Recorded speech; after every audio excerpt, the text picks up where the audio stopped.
Rob Pincus here with I.C.E. Training Company. I want to talk to everybody at Safety Solutions Academy about the PDX1 line of defensive ammunition from Winchester. We're here at Media Day SHOT Show 2012, and what we're going to be doing is some gelatin tests and gel demos of this round. The reason I'm standing at the PDX1 booth, the reason I'm here this year with Winchester is because I've tested this round. I've seen this round work reliably in terms of cycling and operations inside of a broad array of defensive handguns, and most importantly, I've seen it perform in gelatin. I've seen it perform consistently, and I've seen it meet and exceed the kinds of requirements that we're looking for in a defensive round. In fact, this 40 Smith & Wesson round, the 180 grain round, scored higher than any other round has in the history of the FBI testing for penetration. So this round was selected as the FBI duty round for that reason. Now, while that's not a reason for you to run out necessarily and buy this round for your personal defense gun, it is certainly a reason to give the Winchester PDX1 line a really good look. When I gave it that good look, what I saw was consistency and reliability, not only again in the operations, but also in what the bullet does inside of the gelatin. And that's really the best predictor we have for what it's going to do inside of that bad guy that's trying to hurt you or your family that you're going to have to try to stop. And that's what this is all about, is stopping the threat.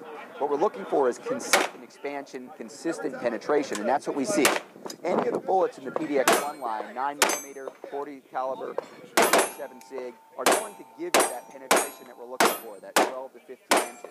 Even the 380 is going to perform very well. 38 Special is going to be right inside of that range. 327 SIG, again, right inside of that range as well. With the 45 round and with the 327 Magnum, we actually see a further depth of penetration expanding out to 16 to 18 inches, which is actually more than we probably need. Now, those numbers may not really mean all that much to you if you don't understand ballistic demonstrations. We're going to be doing some here later today, and of course you can do some research on the internet and see what that's all about. When you look at the FBI standards, you'll see that all of those numbers are right where we want them to be, with the exception of the 380. And of course, if you're carrying something this small, you can't expect it to be as powerful as something like a full-size 1911 or other appropriate defensive handgun. So when we look at a defensive round, we're looking for that consistency, we're looking for that penetration. It's that penetration that's going to break down the bad guy.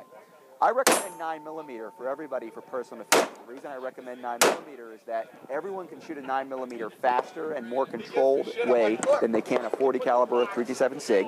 They hold about the same number of rounds with a little bit of an advantage in any size package going to the 9mm. When we talk about law enforcement, of course, we do give a caveat that 40 Smith & Wesson may be a smarter choice because there's a much higher probability of dealing with intermediate barriers, car parts, doors, building parts, exactly the kind of places that bad guys are going to be hiding when they ambush police officers or when police officers have them trapped, but they're still posing a lethal threat. So that's the reason for the difference there. You'll see 40 Smith & Wesson a lot more popular in law enforcement, 9mm a lot more popular for personal defense. At the end of the day, what you want to do is stop the threat, and I think the Winchester PDX1 bullet will give you a great opportunity to do that if you, of course, do your job and put the bullets on the bad guy.